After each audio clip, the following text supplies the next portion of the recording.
हर हर महादेव भक्तों, आज हम आपको सिद्धेश्वर पीठ झांसी के पर्वों के विषय में बताना चाहते हैं। यहाँ का सबसे बड़ा पर्व शिवरात्रि महोत्सव है और शिवरात्रि महोत्सव पर पूरे देश से लोग यहाँ आते हैं। जलाभिषेक के लिए बहुत लंबी लंबी लाइनें लगती हैं। लोग चाहते हैं घंटों खड़े रहकर, दिन भर खड़े रह कर के लाइन में अभिषेक करते हैं। ये यहाँ के शिवरात्रि महोत्सव की महिमा है।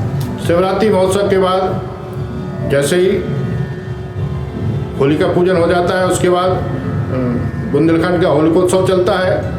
फिर नवरात्रि का विशेष पर्व होता है। यहाँ माँ पीताम्बरा पीठ की स्थापना है। माँ पीताम्बरा विराजमान है। यहाँ तंत्रोक्त पूजन होते हैं। पूरे 9 दिन शक्ति पूजा की जाती है।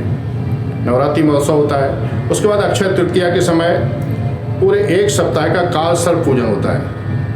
काल सर्प पूजन कराने भी पूरे बुंदेलखंड से लोग, पूरे देश से लोग यहाँ आते हैं। अक्षय तृतीया के बाद फिर गंगा दशहरे का गंगा पूजन होता है। फिर सीधा सीधा गुप्त नवरात्रि आती है आषाढ़ शुक्ल में।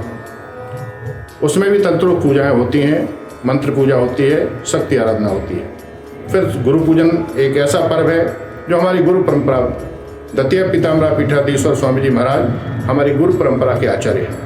सिद्धेश्वर पीठ भी उसी गुरु परंपरा का एक स्थान है। उस गुरु परंपरा का पूजन होता है आषाढ़ शुक्ल पूर्णिमा को, गुरु पूर्णिमा के दिन। उसके बाद दूसरे दिन से यहाँ बहुत बड़ा महोत्सव शुरू हो जाता है, श्रावण महोत्सव।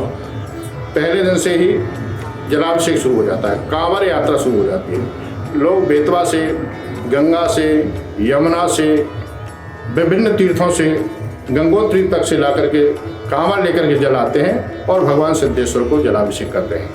प्रत्येक सोमवार यहाँ बहुत भीड़ होती है श्रावण में। और एक इतनी बड़ी विशाल कांवड़ यात्रा होती है जिसमें कम से कम 20,000 लोग, 20,000 कांवड़ लेके आते हैं। तो ये श्रावण का जो महोत्सव है, श्रावण महोत्सव, वो यहाँ बहुत धूमधाम से मनाया जाता है। श्रावण के बाद फिर भाद्रपद आता है। उसमें यहाँ ब्रह्मांडोत्सव होता है, भगवान का जल विहार कार्यक्रम होता है भाद्रपद शुक्ल एकादशी को। फिर नवरात्रि आ जाती है।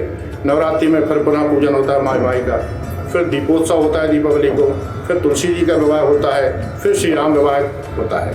बुंदेलखंड राम राजा का क्षेत्र है।